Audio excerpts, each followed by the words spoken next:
तो इस वीडियो में हम बात करेंगे यूपी डीएलएड के प्रथम सेमेस्टर के हिंदी के सिलेबस की। ये कुछ मेरे प्रकार से मेरे तरीके से बनाया गया सिलेबस है, यानी कि जो आपका ऑफिशियल सिलेबस है उसी को मैंने कैटेगराइज किया है कुछ इस प्रकार से। तो इसके बारे में हम देखेंगे। आइए दोस्तों, आपका स्वागत है आपके अपने यूट्यूब चैनल वी में करियर में। और जैसा कि आप सबको पता है कि यूपी डीएलएड 2021 बैच के फर्स्ट सेमेस्टर की जो परीक्षाएं हैं वो संभवतः मई में होंगी। अब मई का क्या मतलब है? मई में ये परीक्षाएं होंगी तो हमारे पास लमसम मार्च और अप्रैल 2 महीने हैं। इन 2 महीनों में हमें ये तैयारी करनी है। तो इसके शुरुआत हम हिंदी से कर रहे हैं। हिंदी और मैथ हमारे 2 सब्जेक्ट एक साथ चलेंगे। उसके बाद जब हिंदी और मैथ कंप्लीट हो जाएंगे उसके बाद अगले 2 चलेंगे, फिर अगले 2 चलेंगे और फिर अगले 2 चलेंगे। ये मेरी कोशिश रहेगी और ये तो इतना मैं करूँगा ही करूँगा। हो सकता है अगर मेरे पास वक्त रहेगा तो मैं हिंदी मैथ के अलावा कोई तीसरा सब्जेक्ट भी साथ में लेके चल सकता हूँ। तो जैसी समय की उपलब्धता रहेगी उस हिसाब से हम आगे पढ़ते रहेंगे। मेरी पूरी कोशिश ये है कि आप सभी जल्दी से जल्दी अच्छे से अच्छे प्रकार से तैयारी कर सकें। तो सबसे पहले हम देख लेते हैं ऑफिशियल सिलेबस की।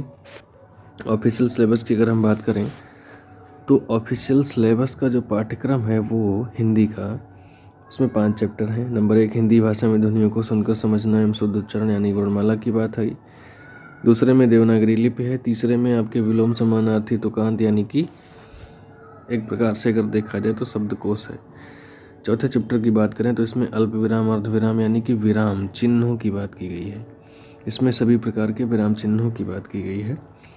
5वें चैप्टर की अगर हम बात करें तो इसमें लेखन शिक्षण की विधियाँ और लिखना सीखने में ध्यान रखने योग्य बातें यानी कि लेखन कौशल की बात की गई है। और लेखन कौशल में ही सुलेख अनुलेख सुतलेख आता है। तो ये तो बात हो गई ऑफिशियल सिलेबस आपका जो दिया गया है। अगर मैं बात करूं कि मैंने किस तरीके से इसको आसान बनाया है या कैटेगराइज किया है तो आप देखिए, अध्याय 1 में 4 चीज़ें पढ़नी है मुख्य रूप से।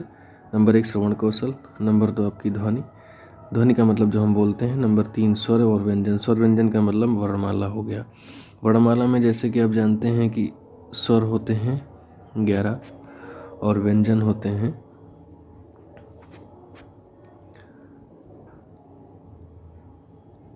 33। तो ये कुल मिलाकर के 44 हो जाते हैं। अब ये 44 का मतलब है, कहीं कहीं आपने 52 भी पढ़े होंगे। तो ये 44 हो गए, 52 हो गए, ये सब क्या है वास्तव में कैसे कैसे हम अगले पहले जो इसके बाद जो वीडियो आएगा उसमें हम ये चीज़ पढ़ेंगे कि कैसे कैसे 44 होते हैं, कैसे 52, कैसे 50, कैसे 48, ये सब हम उसमें जानेंगे। तो पहला चैप्टर में हमें श्रवण कौशल, ध्वनि, स्वर व्यंजन यानी कि वर्णमाला और उच्चारण पढ़ना है। उसके बाद अगर हम बात करें दूसरे चैप्टर में तो दूसरे चैप्टर में दोस्तों हमें पढ़ना है लिपि, केवल और केवल लिपि। लिपि का मतलब जो संकेत और मात्राएं हम यूज करते हैं किसी भाषा को लिखने में उसे उस संयुक्त रूप से उसकी लिपि कहा जाता है। और हिंदी की लिपि का नाम है देवनागरी। तो इसी देवनागरी लिपि को हमें पढ़ना है। और इसके साथ साथ जैसे हम देवनागरी लिपि पढ़ेंगे हम यह कह पाएंगे कि अध्याय 2 कंप्लीट हो गया। उसके बाद बात करें तीसरे चैप्टर की तो तीसरे चैप्टर में विलोम शब्द। विलोम शब्द का मतलब क्या? जो एक दूसरे के विपरीत हो, यानी कि रात का विलोम दिन। पर्यायवाची शब्द। पर्यायवाची का मतलब जिसके एक से ज़्यादा अर्थ हों, जैसे कि सूर्य का पर्यायवाची क्या होता है? मित्र होता है, कृष्ण भी होता है। तुकांत शब्द यानी जिनके अंत में तुक आए, जैसे कि माया, खाया, पाया, लाया, राई, लाई, खाई, ये सब तुकांत शब्द हो गए।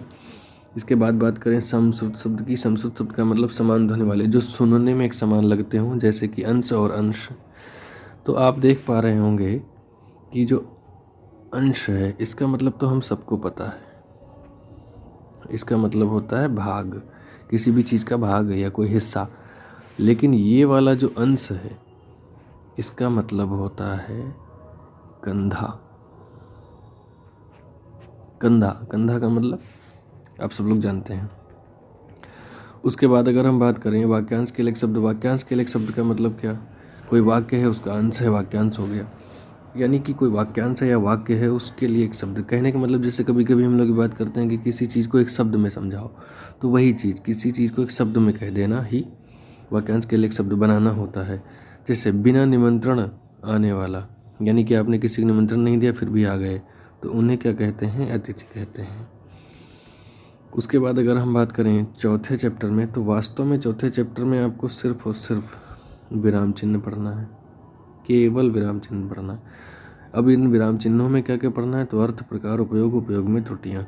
भैया जब उपयोग करेंगे हम विराम चिन्हों का तो उसमें गलतियाँ भी होंगी, उन्हीं गलतियों को हम त्रुटि कहते हैं, तो वे हमें पढ़ लेनी है, बात खत्म।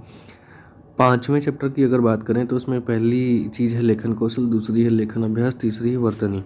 ये 3 चीज़ें पढ़नी है। आप ध्यान रखिए, लेखन कौशल पहले हम सबसे शुरुआत में हमने पढ़ा था श्रवण कौशल, और ये है लेखन कौशल। तो लेखन कौशल में हमें पढ़ना है, खासकर इसमें उद्देश्य, महत्व, विधियाँ पढ़नी है। लेखन अभ्यास में हमें सुलेख, अनुलेख, श्रुतलेख पढ़ना है। अब ये क्या होते हैं? सुलेख मतलब सुंदर लेख, अनुलेख मतलब अनुकरण करके लिखा गया, यानी कि देख कर लिखा गया, श्रुतलेख मतलब सुन के लिखा गया, यही पढ़ने हैं। अब इन दोनों में अनुलेख, श्रुतलेख ज़्यादा इंपॉर्टेंट है। उसके बाद वर्तनी। वर्तनी की बात करें अगर हम, तो इसका अर्थ, महत्व, प्रकार, कारण, उपाय पढ़ लेने हैं। वर्तनी का मतलब बोलचाल की भाषा, जो हम बोलते हैं उसमें हम गलतियाँ भी करते हैं, तो वर्तनी क्या होती है, वर्तनी में कौन कौन सी गलतियाँ होती हैं और उनको दूर करने के उपाय, ये हमें पढ़ लेना है।